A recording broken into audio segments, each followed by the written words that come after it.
Habang naglalayag, inabot sila ng malakas na bagyo, kaya't ang bangkang sinasakyan nila'y hinampas ng malalaking alon at ito'y halos mapupuno na ng tubig. Si Jesus ay natutulog noon sa may hulihan ng bangka, nakahilig sa isang unan. Ginising siya ng mga alagad at sinabi, "Guro, baliwala ba sa inyo kung mapahama kami?" Bumangon si Jesus at sinaway ang hangin, "Tigil." At sinabi sa lawa, "Tumahimik ka." Tumigil nga ang hangin at tumahimik ang lawa. Pagkatapos sinabi niya sa mga alagad, "Bakit kayo natatakot? Hanggang ngayon ba'y wala pa rin kayong pananampalataya?" Natakot sila ng labis at namangha. Sabi nila sa isa't isa, "Anong klaseng tao ito? Pati hangin at lawa ay sumusunod sa kanya." Takot. Tema ng kwentong ito ay takot at saan ito nagmumula at paano ito napapawi. Ano-ano ang mga takot natin sa buhay? Hanapan natin ng aral ang mensahe ng kwentong ito. Mark 4:35, that evening, Jesus said to his disciples, "Let's cross to the east side." So the words and thought of Jesus was east side, not bottom of the lake.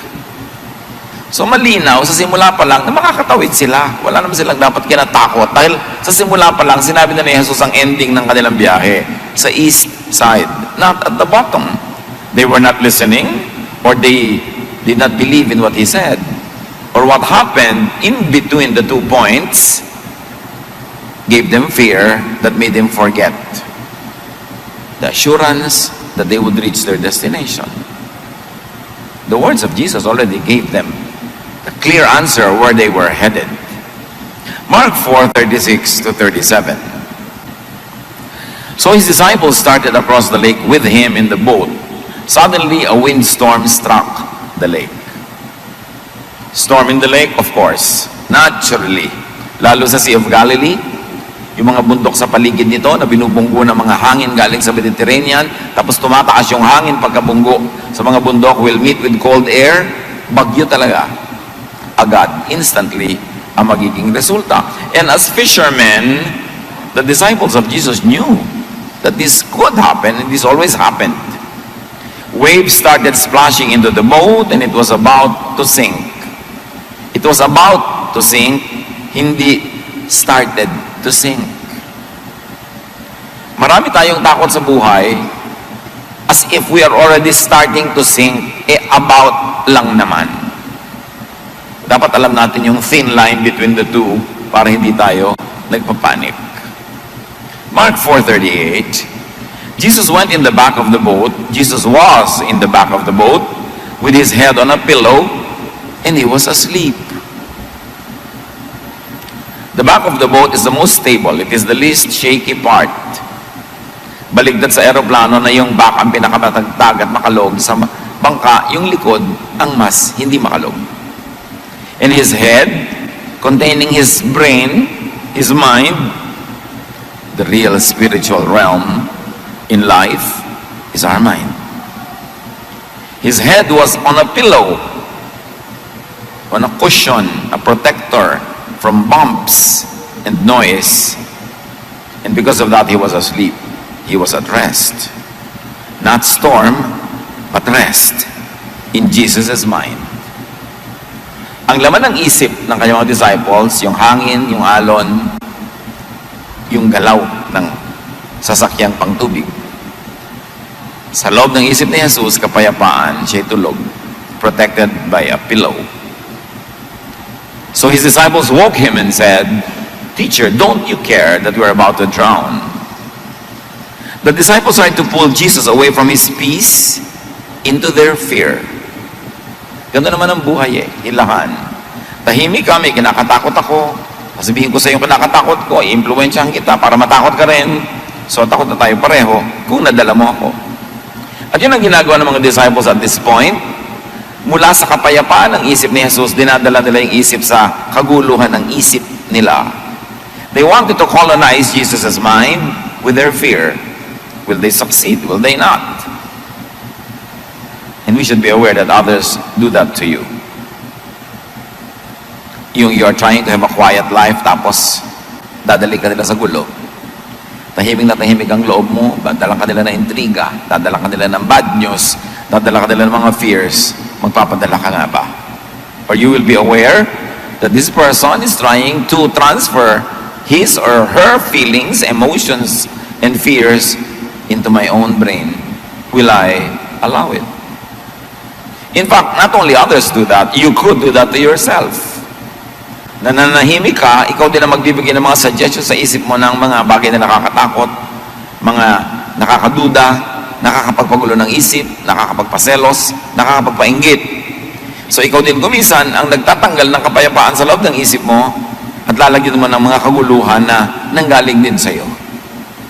This story is so beautiful because it could be appreciated from many layers. Mark 4:39, Jesus got up and ordered the wind and the waves to be quiet. The wind stopped and everything was calm. So as we see, Jesus did not let the thought or fear of the disciples dominate his mind. Hindi siya nagpadala. You can, and in fact, you should do the same most of the time. May mga cases naman na dapat talaga tayong maapektuhan, dapat din tayo mag-share nung iniisip nung nag-share sa atin kasi valid. Pero marami mga fears are born of being just contaminated by a fearful mind of another person. Dapat tayo merong paninindigan, buo ang ating loob na hindi tayo agad-agad na nadadala, nagagalit nila, natatakot, o kaya ay naloloko. Malinaw dapat sa atin, ano ang ginagawa ng isip niya sa isip ko? Ini-influence ba niya? Negative ba? Positive ba? Dapat tayong aware. Mark 4:40, Jesus asked his disciples, "Why were you afraid? Don't you have any faith?" Faith is thought. So Jesus is saying fear is lack or absence of faith. Or fear is absence of faithful thought. Fear is really thought. At yung thought na itatanim, nabubunot sa ating isip, napapapasok, napapalabas, naiimbita, napapalayas, kung iisipin natin. You fear because you let fearful thought colonize your mind. Ang antidoto ni Jesus, faith. Niya, you fear because you lack faith. So kung ano man ang ating mga kinakatakutan, isipin natin yon, dapat natin yon paalisin sa ating isip at palitan natin ang pananalig. Or palitan natin ang pananalig that leads to action. Natatakot ka magutom, edi palitan mo yung takot mo ng magtanim ka, magtrabaho ka para hindi ka magutom. Still, battle of thoughts. Because our mind is the real battleground. Pag kung nag-iisip ka as talunan, matatalo na rin yung buong buhay mo. Susunod ang katawan mo sa iniisip mo. If you have the mentality of a winner, you will win. If you have the mentality of a loser, you will lose. Because the battle happens in the mind. It is the real spiritual realm. Where spiritual battle between good and bad, between all contrasting ideas, happen. Kaya pinakamahalaga binabantayan ng isip, binabantayan ng iniisip, binabantayan natin yung nagbibigay ng mga bulong-bulong sa tenga natin, ng mga nakikita ng ating mata, nararamdaman ng ating balat, ng ating katawan, kasi pwede niyang ma-influence ang ating isip. Nananahimik ka, biglang may isang dadaan na kaakit-akit, sumunod ka na, dahil sa isip mo, pumasok yung isang tukso, sumunod ang yung buong katawan, at mamaya ang yung buong buhay, at ang mga mahal mo sa buhay na sangkot sa iyo. It all begins with a thought. Mark 4:41. Now they were more afraid than ever and said to each other, "Who is this? Even the wind and the waves obey him." Dapat sana natahimik na sila nung napatahimik yung bagyo. Pero lalo pa rin silang natakot. These men choose to be always afraid. The same heat that melts the wax hardens the clay. So the same event that could have given them peace now gave them more worry and more fear. So it's really a choice. You can choose to be a warrior. You can choose to be always afraid, or you can make the other choice, the other extreme. So the disciples let and made more fear, not peace, park in their minds. What do you allow to park in your mind? Peace or fear? Trust or distrust in God? Worry, anxiety, jealousy, anger, lahat yan ay thoughts. Pero yung thought na yon, pag nasa brain na natin, mapapakilos sa ating kamay, ang ating paa, ang ating bibig, ang buong buhay natin, pwedeng paandarin ang thought. In fact, lahat thought. Bakit ba yung aeroplano nakakalipad? Somebody thought of doing it.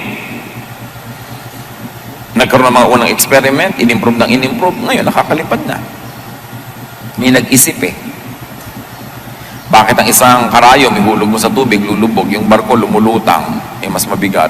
May nag-isip kung paano gagawin yon. Ang kahanga-hanga na naisip ng mga tao, facts. Bakit nandito pa yung papel ko pero nakarating na sa kanya? May nag-isip. Pag naiisip ng tao, pwede mangyari. At ang faith ay isang uri ng pag-iisip.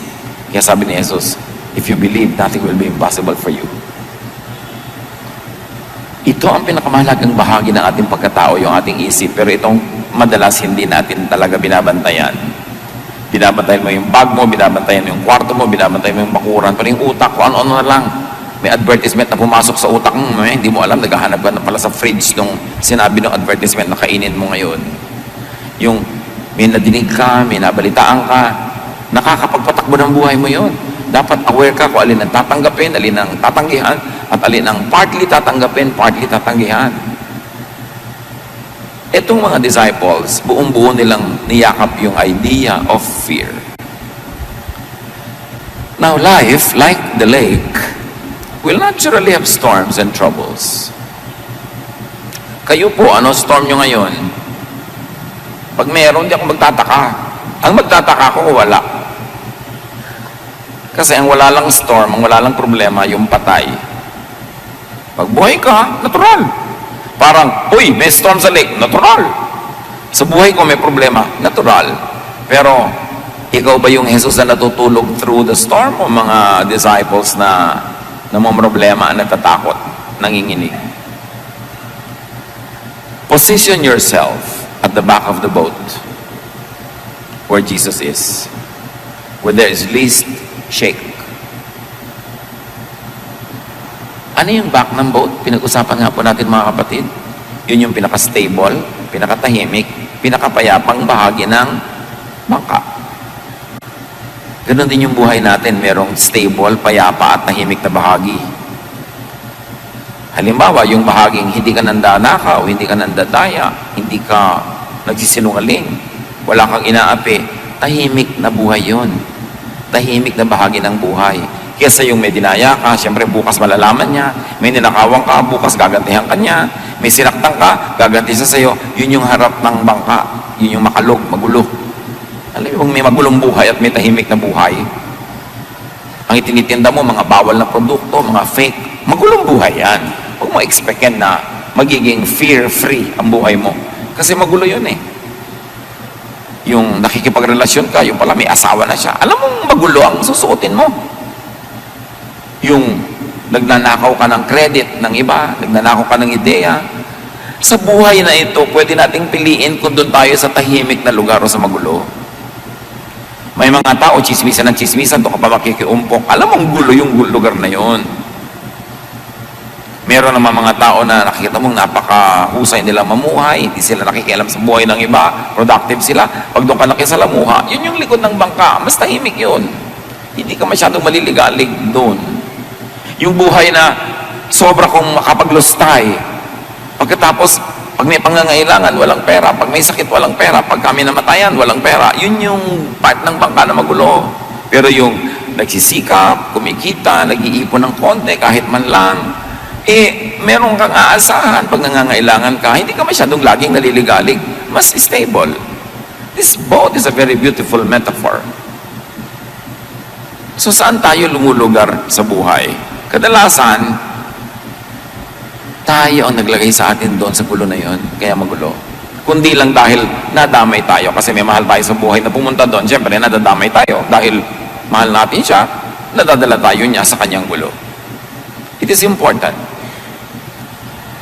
The back of the boat is the mind of Jesus. It is the godly, spiritual world. It is the rock, not sand. Stable. Pwedeng asahan. Ang pamamaraan ni Jesus, yun yung back of the boat na tahimik. Yung pamamaraan niya na sinabi niya, forgive. Yun ang tahimik eh. Yung naghihiganti. Magulo yun. Yung sinasabi niyang love people instead of hate them. Yun ang tahimik. Yung sinasabi niya, oh, hinihingi niya yung dala mo, bigyan mo pa, dagdagan mo pa, para matahimik siya. Titigilan ka niya. Yun ang tahimik na pamamaraan. Hindi nag-aagawan kayo at nakikipag-agawan ka lagi. Yung sinasabi ni Jesus na, tumulong ka sa kapwa, kesa sa nanglalamang ka sa kapwa. Yun ang tahimik na paraan. That is the back of the boat. That is the mind of Jesus. That is the spiritual realm in which we should operate. And in life, we should benefit from and use all possible helpful positions. Like the back of the boat. Like, have pillows. Get help. Ano ba mga pillows ng buhay natin? Mga kaibigan, mga kasama natin na sinishield tayo from too much shake, from too much collision with other hard objects. Yung mga kaibigan mo na inilalayo ka sa gulo, pinapayuhan ka ng maganda, tinuturuan ka, kesa mga taong lagi ka nilang isinusuong sa gulo, pinapasok sa away, pinapahamak.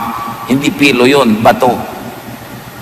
Kaya pag nakapatong ang ulo mo sa bato, konting uga, nakakabukol ka na agad. At may mga tao sa paligid natin na pillows. May mga tao na bato, malalaking bato, na nakakabiyak ng ating mga bungo. So again, pipili ka. Saan ka sa sandal? Kanino ka sasama? It's a choice. Help and get helped. And then prepare for times of need. Yun yung back of the boat. A more secure portion and part of life is to be prepared for times of needs. Yung nagtatanim ka para kami anihin. Nag-iipon ka para may magastos ka sa pangangailangan. Yung meron kang panggastos pa nagkasakit ka o may insurance ka man lang. Yan yung sinasabi dun sa Proverbs 31 na babaeng, she can laugh at the days to come. Pag may dumating na problema, hindi takot ang nararamdaman niya, kundi a feeling of security. Dahil handa siya. She can laugh at troubles dahil handa siya. May mga bagyo na dapat tinutulugan lang. Tulad ng ginawa ni Jesus sa bagyo na ito, hindi lahat ng bagyo pinapatulan. Hindi lahat ng problema siniseryoso. Hindi lahat ng away sinasalihan. Hindi lahat ng argumento dapat ka manalo. Para kang malaking eroplano, hindi ka humihintod bumababa sa bawat maliit na airport. And if you are transcontinental train, you don't stop at every station. Para sa buhay na ito, ma-maximize mga kapatid ang kapayapaan sa buhay, huwag niyong patulan ang lahat ng bagyo. May mga bagyo na, ano lang naman eh, yung para kang lulubog pero hindi naman, so huwag kang magpanik. May mga problema na hindi niyo pwedeng isolve agad, tulugan niyo muna. Nag-aaway kayo mag-asawa? Pareho kayong gusto manalo, tulugan niyo muna yan. Kasi pag napahinga na kayo, nakakain, lumamig ang ulo, hindi na si Mr. o si Mrs. ang mananalo, kundi yung katwiran. Sino man ang may hawak ng katwiran na yon. Meron kayong problema, hindi nyo alam ang gagawin nyo, walang solusyon, tulugan nyo. Huwag niyong piliting hanapan ng solusyon, tapos gagawa kayo ng hakbang, na mamaya pagsisisihan nyo kasi mali pala. Pag wala kayong alam na dapat gawin, edi wala kayo dapat gawin, kasi wala pala kayong alam eh. Pastor, ano pong gagawin ko sa problema ko? Ay, ano nga ba iniisip mong gagawin? Wala po ako maisip. Eh, matulog ka muna. Nakakamatay ba yung problema mo ngayon mismo? Hindi po naman po. Yun naman pala eh. Matulog ka na muna. Magpahinga ka. Parang nung araw na nagka-counsel pa ako sa telepono, sa landline, na itinigil ko, salamat na lang. Magriring ang telepono, alam niyo naman ako, nung bagong pastor ko, talagang all mind to give. Naisip ko, ay, 2 taon lang mauubusan ako, dapat pala hindi. I should keep something. 2:00 ng umaga, may tatawag, Pastor, napakalaki mo ng problema ko. Ano yun? Ang asawa ko po, 7 taon nang nagtataksil. Sister, 7 taon na pala, bakit di natin bukas na pag-usapan? Hindi hindi na mapapahintay ito ng bukas eh. Nakakapitong taon na pala, bakit mo ako ginigising? Ganun po ba? Oo, ganun nga. Tumawag ka bukas. Hindi ka naman mamamatay ngayong gabi, di ba? Hindi naman po. Ayun naman pala, patulogin mo ako. Pangit ako magpayo pag puyat. So, ganun. Mga kapatid, may mga problemang itulog nyo. Galit na galit ka sa asawa mo, sa anak mo, pero it's not the time to talk. Bukas na. Pwede next week na. Itulog nyo yan. Tulad ng ginawa ni Jesus. Huwag nyo siyadong seryosin. You will survive. At kung namatay tayo, di namatay ka. It happens only once. Hindi naman nagpapaulit-ulit mamatay ang tao, once lang. So, pero pag lagi mong ini-imagine, lagi mong kinakatakutan, parang maraming beses tuloy nangyayari. Pero minsan lang yun. Saglit lang malagutan ng hininga ang tao. And that is the ultimate thing that could happen to anybody. And yet even that could happen so quickly. So, dapat hindi fear. Lalo kung walang solusyon, hindi problema. Napakalaki po ng problema ko. Kung naisip ko na ba lahat ang pwede solusyon? Wala pong solusyon. Naisip ko na lahat. Hindi mong problemahin. Pag walang solusyon, hindi problema.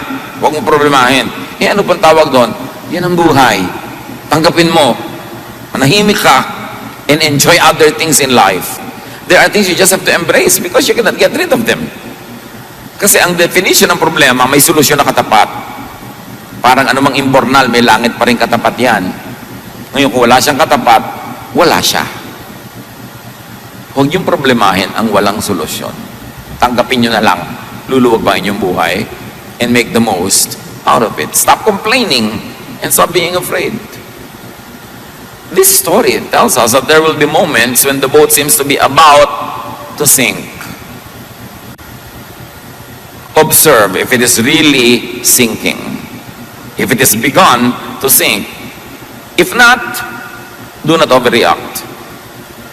Do not be overcome by fear. Sabi nga ng Desiderata, most fears are born of imaginings. At maraming guni-guni na nalilikha ang puyat, pagod at gutom. Kaya dapat nga itulog ipahinga. Huwag magpapasya pag takot na takot, galit na galit, o very, very emotional. Kasi pag naiba yung emotion, maaaring pagsisihan nyo ang inyong pasya. Iba ang lungkot pag nagising ka ng alas 2 ng umaga, lalo't ikaw lang ang gising. Pero iba naman yun kung nagising ka ng 6, 7, iba na uli yun. Panapanahon lang yan. You know what is important? Is to survive the moment. Merong kakabreak lang, iniwan ng papa. Parang mamamatay na. Ako iha, mag-survive ka lang ng 1 day. Maiiba na yan. 2 days, 3 weeks, at most 5 years. Gagraduate ka rin dyan. Sa pait na yan. Walang sakit na hindi nagagraduatean. Just survive. Huwag ka lang mamatay. At huwag ka magpakamatay. Gusto ko na pong mamatay. Akala mo lang yan. Pero 3 years from now, sabi mo, ay, buti na lang hindi ako namatay. You know, like yung pag-ibig na pag nawala, akala mo nawala na ang buong buhay. Love, romantic love is just a habit. It is a learned behavior. And whatever is learned can be unlearned. Natutunan mong mahalin, matututunan mo ring limutin. Hindi na po ako mabubuhay talaga nang wala siya. Ilang taon ka na ba nung na-meet mo? 21 po. Ba't nabuhay ka ng 21 bago mo siya na-meet? Ibig sabihin, mabubuhay ka rin pagkatapos mawala siya sa buhay mo. Akala mo lang yung guni-guni mo lang yan. Bakit? Because you think that you're about to sink. You think that you are sinking. No. The boat where Peter and everyone else was not sinking. It just seemed that it would sink. Kaya parang wala ka ng pag-asa. Para lang yun. Basta buhay may pag-asa. Akala mo lang yun. Nalulunod ng luha ang mata. Nahihilam, nabubulag ng luha ang mata. Kaya huwag masyadong magdrama. Tibayan ng loob. Lalampas din yan. Pag sobrang hirap, sabihin mo, this too will pass with the help of God. Lahat halos ng nakikita mo naglalakad, nakaupo, kasalumuha mo, dumaan na yan sa isang mabigat o maraming mabigat na problema. Survivors din yan. Para ka mabuhay ng 20 years, marami ka nang na-survive. 30, lalo na 40, 50, ang dami-dami nun. And yet, people are still alive. There's no reason why you should give up. At yun na nga lang kung talagang sobrang hirap, hindi mo masolve, tanggapin mo na lang. Kaya mo pa rin naman. Kahit pasan mo daigdig, nakakalakad ka pa rin, di pasanin mo. Ang lungkot-lungkot ko po, di malungkot ka. Hindi ka naman laging kailangan masaya Napapaiyak po ako, umiyak ka nang umiyak, patutuyo din ang luha mo. Ang lungkot-lungkot ko po, naku, makakatulugan mo rin yung lungkot na yan. Hindi po ako makatulog, akala mo lang yun, mamayang alas 3 ng umaga, makakatulog ka rin. So, agahan mo na. Hindi po talaga hindi bale, mamayang 7, tsaka ka magsisimula matulog. Maghapon, tulog ka rin. Siyempre, matutulog ka, alam nga namang hindi. So, scheduling lang. Manage your fears. Manage your emotions. Sabi ni Jesus, ba't kayo ganyan? Wala ba kayong faith? Parang wala kayong Diyos, parang wala kayong aasahan. At parang naman wala kayong nakitang mga ginawa ko ng mabuti para sa inyo. Pagkasama si Jesus, sabi niya, I can smile at the storm. Alam niyo yung katanin, yung kasama mo si Jesus sa boat, you can smile at the storm. Hindi dahil nakakatawa yon, kundi dahil nakakapagpalakas ang loob ang presensya ng Panginoon. 1 Peter 5:7, ipagkatiwala niyo sa Kanya ang inyong mga alalahanin. Mga alalahanin niyo sa buhay sapagkat Siya ay nagmamalasakit sa inyo. Alam niya ang pinagdaraanan nating lahat. So look at Jesus. If He is sleeping, you be at rest. If He is not concerned, don't be. Kaya mahalaga na alam natin ang isip ni Jesus. Alam natin kung anong mahalaga sa Kanya, alin ang hindi. Para, huwag na natin pahalagahan yung hindi naman pala mahalaga sa Kanya. Huwag natin katakutan yung hindi naman niya kinatakutan. Why? Because Jesus is in us. Yun ang lagi nating nalilimot, that Jesus is in us. The Spirit of the Lord is in us. So meron tayong kasama, hindi tayo kahit kailan nag-iisa, at hindi tayo mahina because the Spirit is in us. Pag tinignan nyo si Jesus, hindi siya natatakot, huwag kayong matakot. Parang sa aeroplano, yumayagyag yung aeroplano, kumakalog-kalog, pero nakita nyo yung stewardess, patuloy pa yung nag-aayos ng mga plato-plato, hindi siya natatakot. O tingnan nyo siya. So nyo, kung nakakatakot nito, uupo na yan, magsi-seatbelt na. So, I should not be concerned. Ikaw takot na takot, siya hindi. Magkaiba lang yung isip nyo, pero magkaiba yung blood pressure, magkaiba ang sitwasyon ng katawan nyo, kasi magkaiba ang iniisip nyo. Don't be too concerned about many things. Know what the basics are, and if the basics are there, be happy with all the other things, whether they are there or not. Sabi ng Panginoon kay Martha sa Luke 10:41, Martha, you are worried and upset about many things, but few things are needed.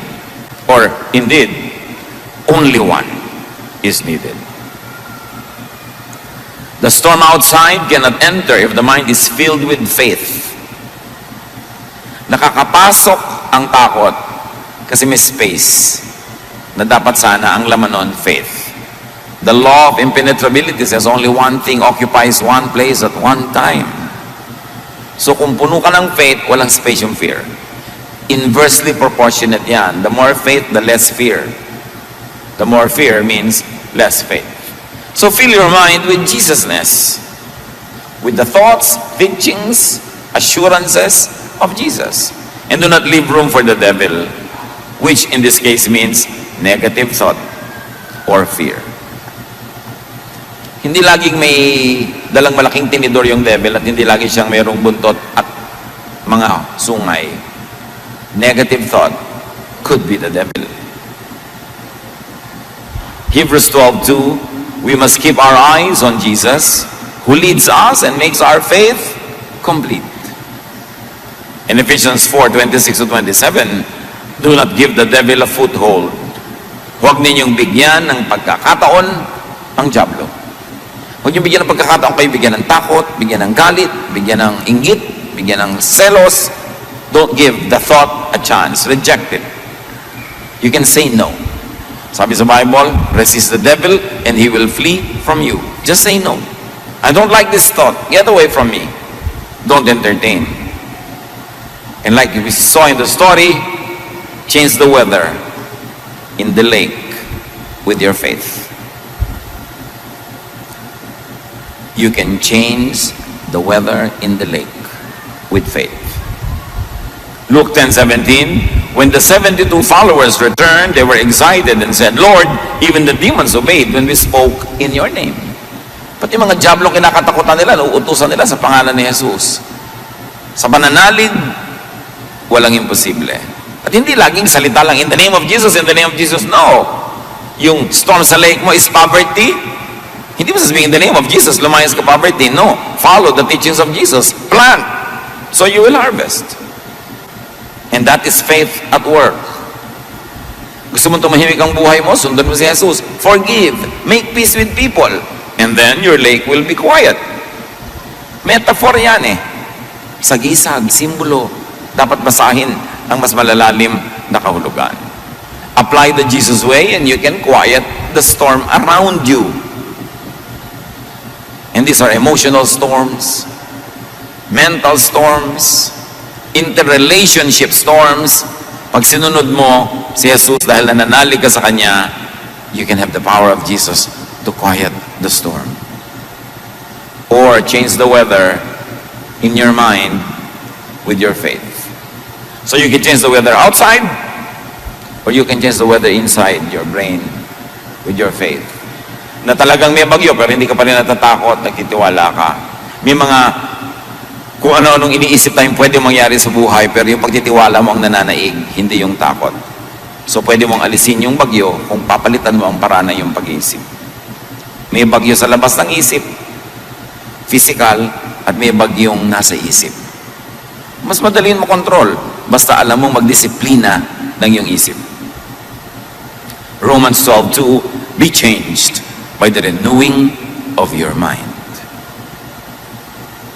Ang pagbabago ay sa pagbabago ng isip.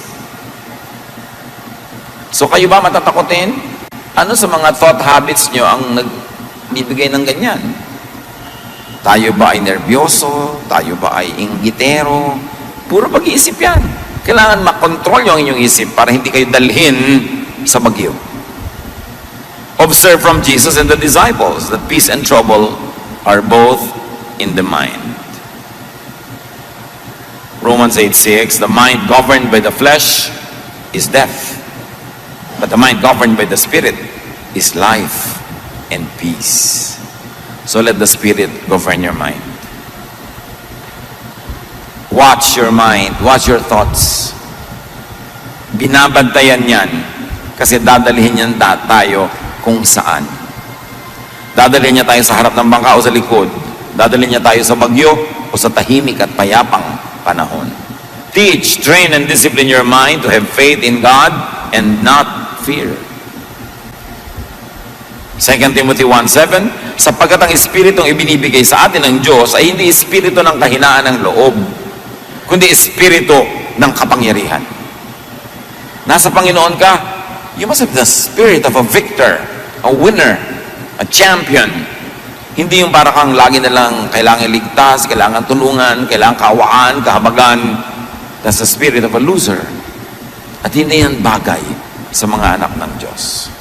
Teach, train, and discipline your mind to think like the mind of Jesus. Pag ginawa ng masama, nagpapatawad. Pagka tinatakot, hindi natatakot. Laging nagbibigay ng kabutihan. Kasi kung anong itinatanim mo, yun ang aanihin mo. Colossians 3:15, let the peace of Christ rule in your hearts. So ang sinasabi ng panalangin, thy kingdom come. Pagharian niyo po ako sa aking puso, which technically is really sa aking brain. That you are the temple of the Holy Spirit. So ano ba yung ibig sabihin na temple ka ng Holy Spirit? Ang nakatira, Holy Spirit, hindi diablo. So dapat payapa ka. At sinasabi pa, Christ lives in me. And if it is Christ who lives in you, you are the temple of the Holy Spirit, the kingdom comes into you, it could lead to nothing but peace, in spite of the storm. Hindi because there's no storm. Laging may storm, but peace in spite of. Kahit na sa kabila ng katotohanan may bagyo, payapa ka. Kabila ng katotohanan na pinagtaksilan ka ng isang taong pinagtitiwalaan mo, nasasaktan ka sa pangibabaw, pero sa kaloob-looban, may kapayapaan ka nagbumula sa Diyos. Namatayan ka ng mahal sa buhay, masakit, mahapdi, namimiss mo, pero meron ka pa ring kaloob-looban mo na matibay na Diyos ang nagpapatibay. Nalugi ka sa negosyo, nasaktan ka siyempre, pero hindi ka nawawala ng pag-asang babangon ka muli. Nabigo ka sa mga gusto mong gawin, pero hindi ka bumibigay dahil alam mong meron pa na pagkakataon. It is important for you to command, control, and change the weather inside your mind. Because the real deadly weather is not out there, but in here, in the mind. That is the realm of the spirit in which all the battles happen. Battles of choices between good and evil, between right and wrong, between light and darkness. It all happens not out there, not down here, but in here. This is the realm of the spirit. Kaya binabantayan ng isip. Mark 9:23, if you can, Jesus said, everything is possible for one who believes. Pag naniniwala ka, paniniwala ay isip, lahat susunod sa iniisip mo. Lahat mangyayari. Tulad ng bulwagan na ito, ginawa in 77 days. Kasi may nag-isip na gagawin at pwede. Nagawa.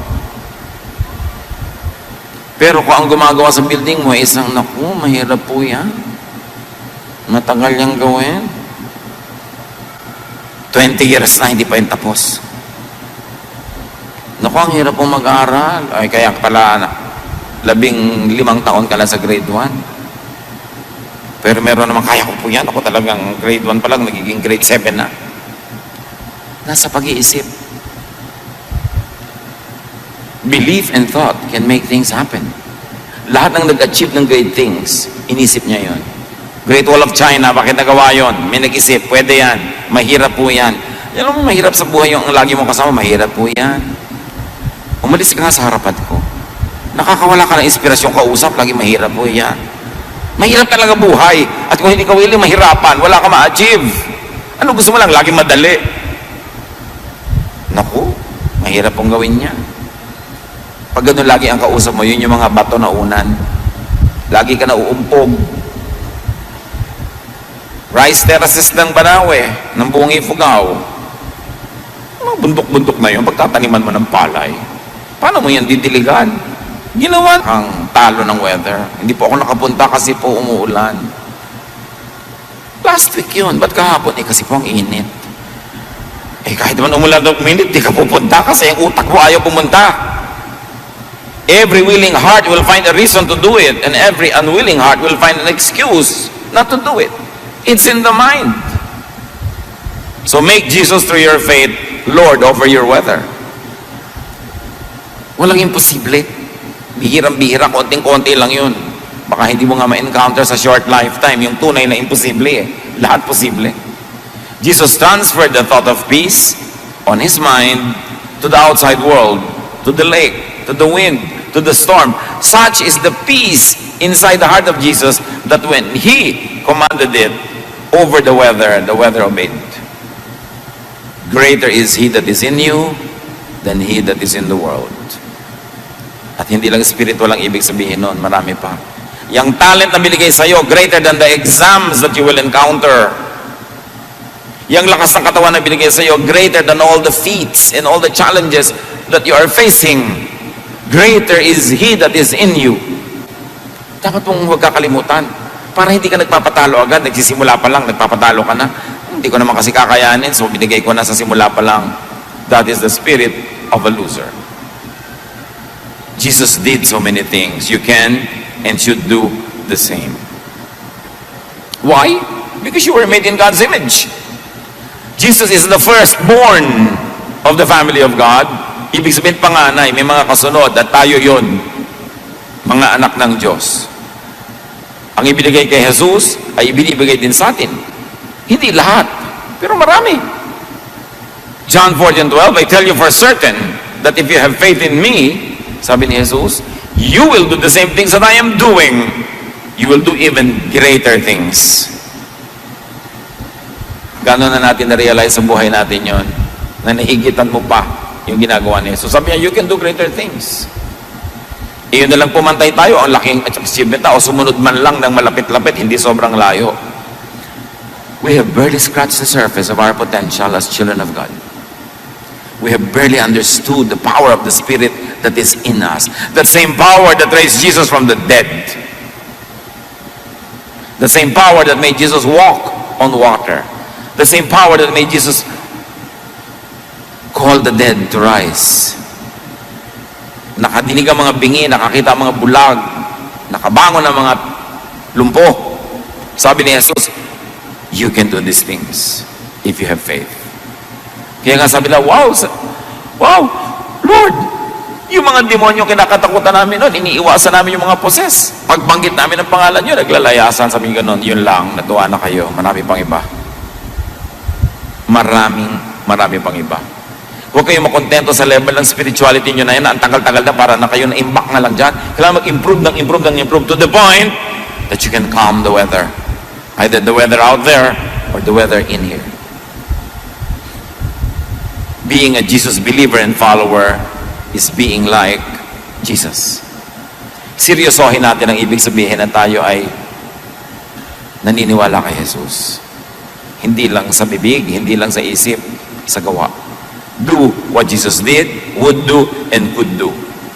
In other words, sa mga anak ng Diyos, ang mga tunay na tumanggap kay Jesus, hindi laging nakaasa or dependent. Hindi laging feeling powerless. You have a can-do attitude. You have a winner's attitude because greater is He that is in you than he that is in the world. Iniwan ka lang ng nobyo mo, papakamatay ka na. Nalugi ka lang sa negosyo, magbabaril ka na. Tagal-tagal mo rin namang walang pera nung araw bago kayo umaman. Sanay ka na rin naman. Reviewin mo na lang muna. Tapos, magpayaman ka ulit. The end of a dream is not the end of the world. The end of a relationship is not the end of the world. There's no end. Because the beginning and the end is in us. The Alpha and the Omega. Eternity and eternal life is in us. Don't be limited by tiny dots in a line because a line is infinite. Huwag tayo nagpapakulong sa mga momentary failures, emotions, sicknesses, pain. Lahat yan, lilipas din. The aspect of our spirituality, meditation changes the mind. Meditation drives the mind and the thought that is produced in the mind. Meditation is our way to connecting to the power of God. Pero gano'ng karami sa atin nag-meditate, nag-iisip, nananahimik before the Lord. No wonder, sobrang konti yung power. Laging dinedescribe ang Panginoon and wake up in the morning, so early in the morning, He would go to a quiet place and be alone with God. He would go up a mountain and pray by Himself into the night and be alone with God. Our aloneness with God can be the greatest secret to spiritual power. Yan ang dapat nating i-develop. Our meditation life. Meditative, complete. That you always contemplate. That you have a contemplative lifestyle. Na bago ka magde-decide, nananahimik ka muna. Kahit hindi ka magdasal at magsalita, nananahimik ka lang at matidinig mo ang tinig ng Diyos. Sobrang nang nawala sa buhay natin yung pananahimik. Pagbubulay-bulay, pagninilay-nilay, pag-iisip-isip. Lahat na lang ang bilis-bilis, tapos send. Pindot ng pindot. Kung mahahabol mo lang yung nawawalang papaliit na isinend mo, ay, bakit ko ba na-send? Lagi tayong nagmamadali. We've got to give God the space. Hindi yung magpe-pray ka bago matulog, nakahiga ka na, kinabukasan mo na nalamang, ay, nakatulugan ko na palang prayer. Yung iba nga very skilled, kahit nakaupo, nakakatulog pa rin eh. Meditate. You will be like tree planted by streams of water. Your fruits come out in season, and your leaves do not wither. It is important to be planted by streams of water. And the stream of water is meditation and prayer. To be nourished by God. So that our spirit is strengthened. Dapat matibay ang spirit dahil maraming bagyo ang mundo. Hindi nakakapagtaka. Romans 12:2, let God change the way you think. Then you will know how to do everything that is good and pleasing to Him. What is your storm? What do you think about your storm? Because what you think about your storm will define your life now. Pag inisip mo may solusyon ito, I will hang on and find it. May panalo dito kasi kakampi ko si Jesus. Then you will win. I will survive this. Then you will survive. Pero pag nagpatalo ka, nagpahina ka ng loob, the devil will take the opportunity and drag you down. That's why don't give the devil a space in your mind. Fill it with Jesus. Fill it with faith and hope and love. Dear Lord, teach us. Teach us to discipline our minds and thoughts so that in our minds, your will be realized. Pagbulay-bulayan natin mga kahulugan ito, lalo sa pagharap natin sa mga problema at bagyo ng buhay, learn from the teachings of this story. Father, as your people,